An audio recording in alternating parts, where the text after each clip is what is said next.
Bienvenue dans notre méditation « Sa grâce nous suffit ». Le titre de celle-ci est « Comment être heureux dans les tribulations ».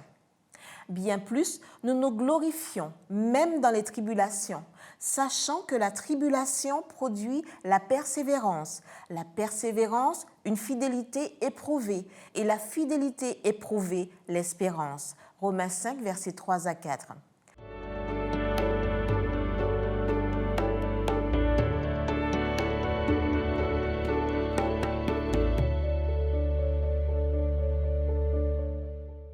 Comment peut-on se réjouir dans les tribulations?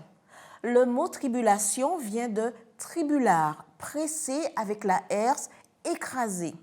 Les coups de la vie nous laissent écrasés, angoissés, affligés et troublés.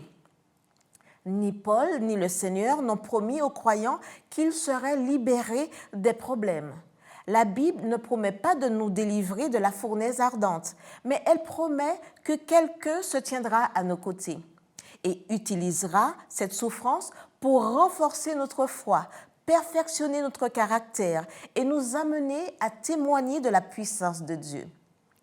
Nous n'avons pas à provoquer la souffrance, ni à la rechercher comme si cela ajoutait à notre mérite. Dieu n'est pas à l'origine de la souffrance. Il ne fait que la permettre et la canalise toujours dans un but d'éternité. Peut-être qu'aucun autre disciple du Christ n'a autant souffert pour l'Évangile que Paul.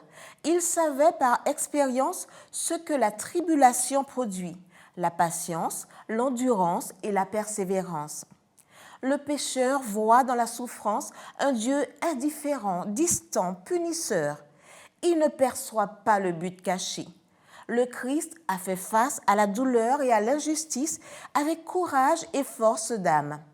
L'enfant de Dieu, justifié par sa grâce, se réjouit de l'adversité parce qu'il y voit une occasion de croître, d'être plus dépendant et de témoigner. Les épreuves et les afflictions que nous endurons patiemment montrent que notre foi et notre caractère sont authentiques. La foi devient plus forte et l'espérance plus ferme.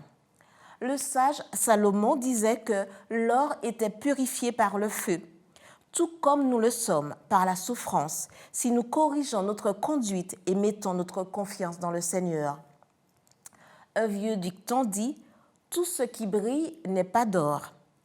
Attention à ne pas nous laisser tromper par les apparences. Ni la couleur ni l'éclat d'une chose ne garantissent qu'elle est de l'or. En effet, la dorure que l'on obtient en appliquant une mince feuille de cuivre ou de laiton est utilisée pour imiter l'or. Le feu purifie et met notre foi à l'épreuve. Maintenant, lorsque nous sommes éprouvés, sommes-nous également approuvés?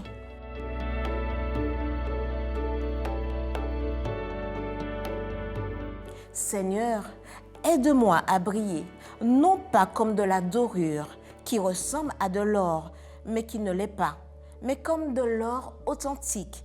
Que tes desseins s'accomplissent en moi et que lorsque ma foi sera éprouvée, qu'elle soit par toi approuvée. Amen.